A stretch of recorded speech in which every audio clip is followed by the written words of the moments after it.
Welcome back, sparking conversations, learning and growing together. And that is the essence of this conversation that I'm going to get into today. But before I get to the main topic, which is about Ubernomics, looking at how can ride-hailing companies optimize their offerings to ensure success is achieved, I want to give you an update in the sense that it's been a long period since I last did my video, and has been associated with some changes in my life, and therefore then it is good that you get to know what are the moves, what are the changes that are happening. I've been working for the last 5 years within the pharmaceutical industry. And within that space, then I was working in regulatory affairs, regulatory policy, strategic operations, and related within the pharma domain. But then I made a decision to take a break from my professional career to go back to school and to see how I can upskill and retool myself to be able to make an impact and deliver value in the continent of Africa, but also globally because we're in a global world. And that has then made me to come into Oxford University, Side Business School, to pursue my MBA.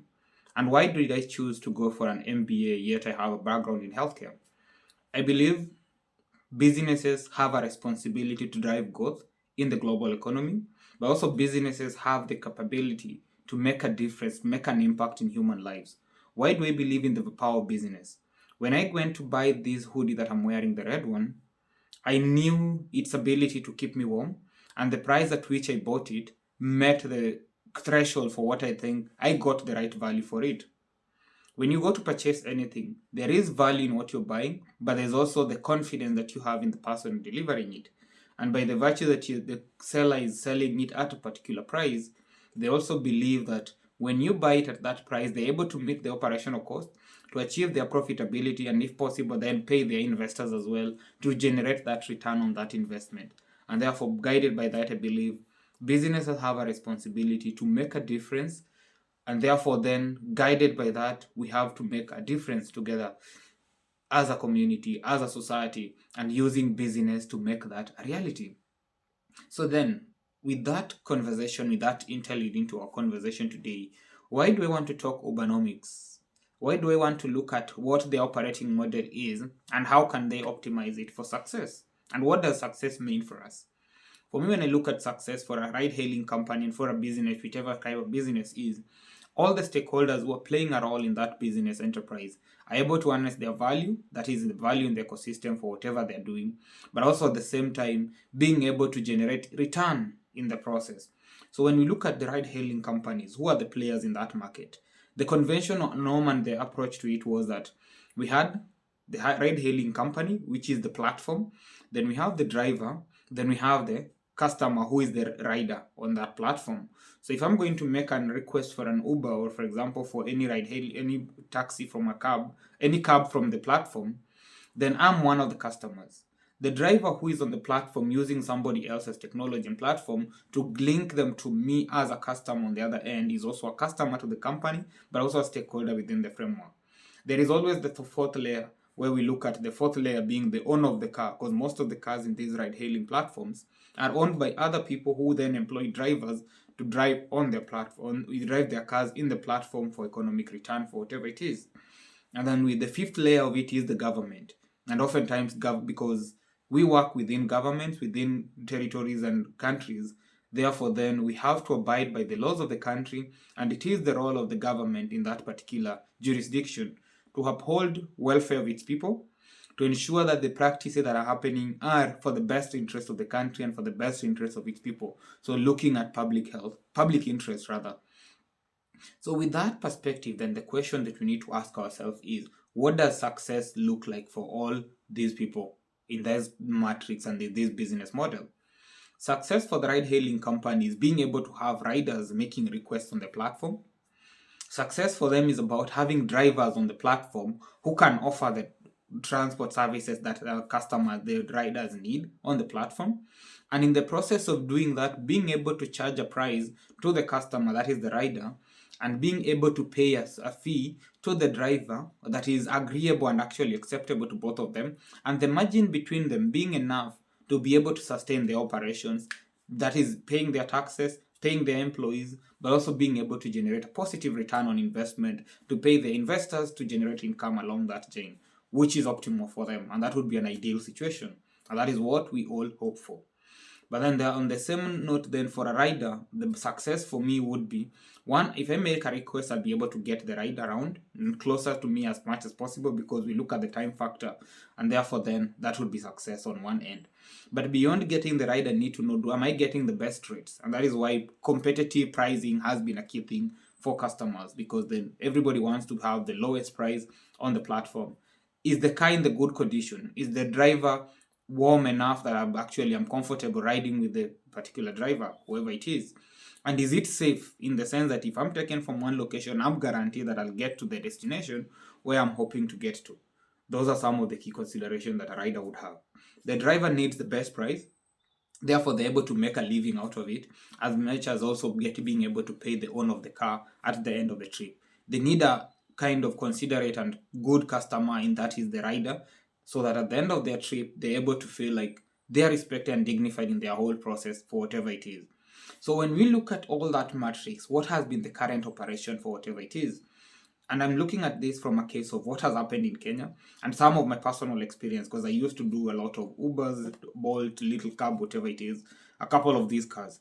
And one of the key things that I noted is that for a period of time, I think that is for the last 4 months or so, I had instances where the driver would want me to get off the app, in the sense that we start the trip maybe for the next 5-10 minutes or thereabout, and they would want us to go off trip, offline.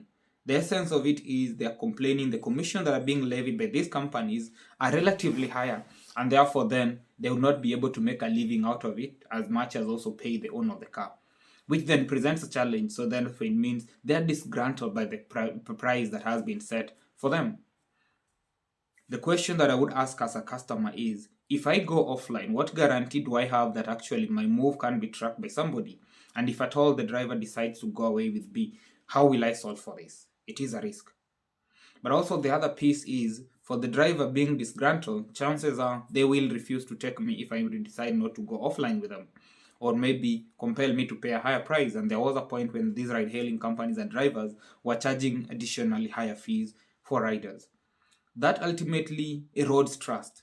And when we look at the conversation, when we're starting from the World Economic Forum this year to the conversation that have been happening around trust and distrust in our ecosystem, both from the business, from governments, and all the NGOs all over the world, there is eroding trust. And therefore, we need to rebuild that trust.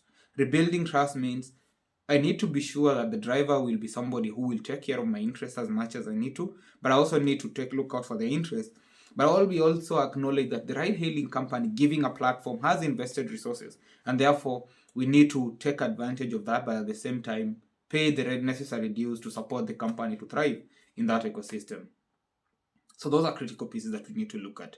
So then with all these dynamics, the risk is some companies might struggle, some will be able to thrive, but in the long term, we are all losing. So we need to ask ourselves, what is a fair common ground that we can all agree to work with?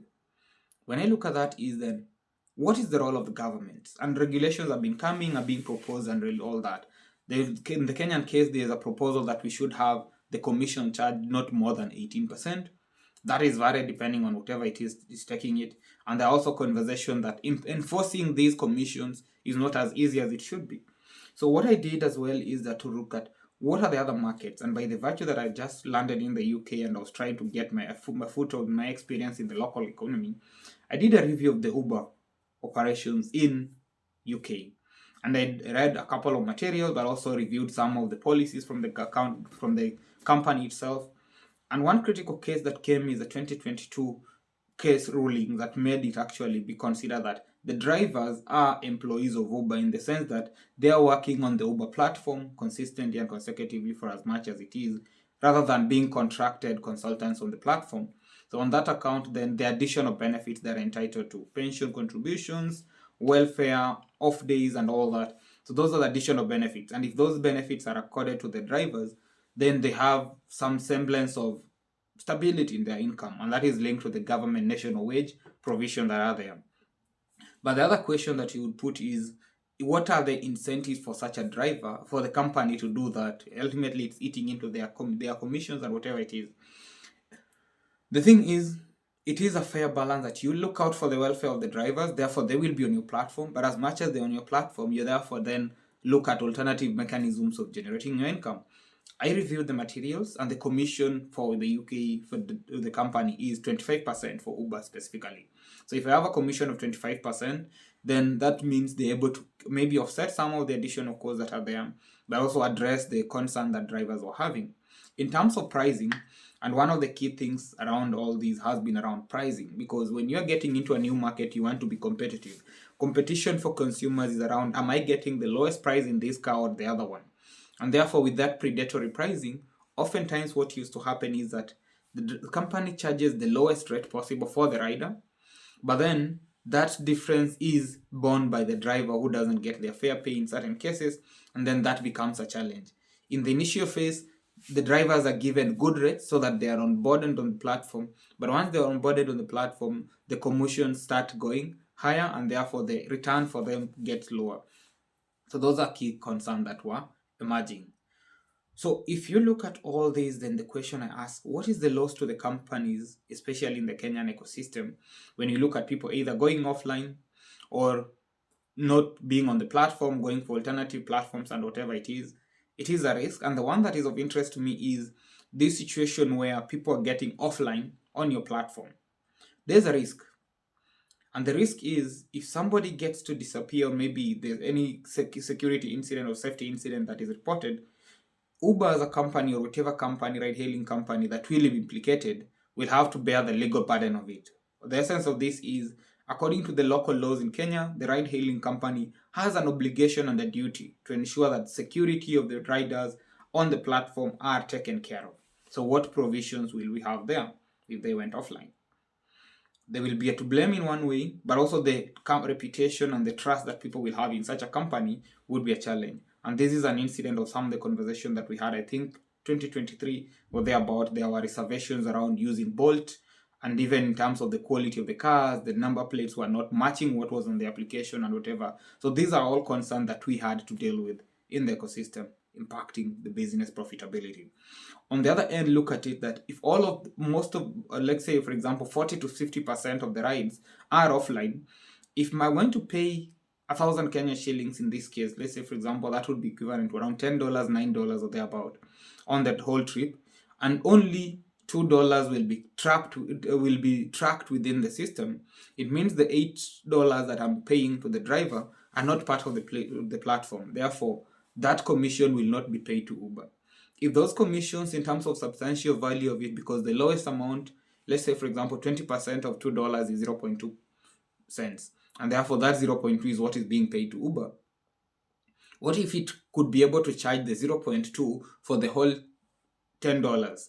That would be $2. And therefore then 2 against 0.2, they're losing money in the dynamics because of not having a workable relationship, and that then impacts their profitability, and ultimately we might get to a situation where some of these ride-hailing companies will have to exit our markets. And therefore, those are the dynamics that we have to look at and see where are we going, how are we moving through it, and what would success look like for us. I think it's a moment that we have to reflect and ask ourselves, what are the commission that we are going to charge as ride-hailing companies on one end, but also what are the prices that customers will be willing and will be able to pay, looking at the economic dynamics within those countries. And then what is the fair rate for the drivers and the drivers on those particular platforms. And that is where then I think proactive engagement with policymakers is going to be critical. And the essence of it is governments need money, yes, in terms of taxes and everything, which is all that is being proposed in over time. But with those taxes being proposed, the role of a government is to look out for its people. If people have their welfare taken care of, even if they don't pay as much tax, it would be okay.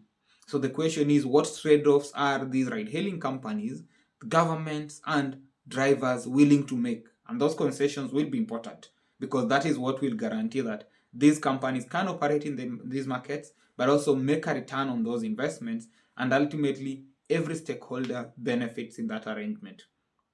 What would be the way forward? They have a conversation, agree on the commission that are to be charged, but also what are the additional benefits that drivers can be accorded through the platform. Aim is to reduce offline rides as much as possible, and when we reduce the offline rides, more commissions in terms of percentage, and therefore even the ability to finance all these other aspects will be easier for the companies. That would be a win for them. government tax concessions and agreeing maybe the reduction on whatever taxes that are being levied to these companies, whatever additional charges that might be levied are reduced because we are looking at the minimum wage. That would be a good thing. Once agreed on, enforcement of these particular requirements, because if the NTSA, National Transport Authority, is looking at a rate of 18%, but is never being enforced and companies are charging 20, 25 or thereabout, then there's no basis for having a policy or a regulation in place when people are not going to abide by it. That is a risk and that is a loss for the companies for whatever they are doing. That is clean. But the other piece is, how do we get these drivers to pay? And I look at the model in the UK where, for one of the key things that I've noted is the payment, the rider pays to the platform, and then the platform will pay the customer, will pay the driver. And therefore then, the single platform, the contracting is with the company. They don't contract with each other. In our case, in the Kenyan model, what I've noted is that we have some contracting through the platform, but the final payment goes to the driver, and the driver then is expected to remit the difference to the company, whatever it is. Ultimately, the multiple flows of cash. One, the commission that are charged, because money transfer does not happen free of charge. There are the transfer rates that are being charged already. And then also the question is, how do we guarantee that there's that commitment that everybody will be paying those amounts, and also reducing the flow of cash? So those are some of the key things that I think need to be looked into.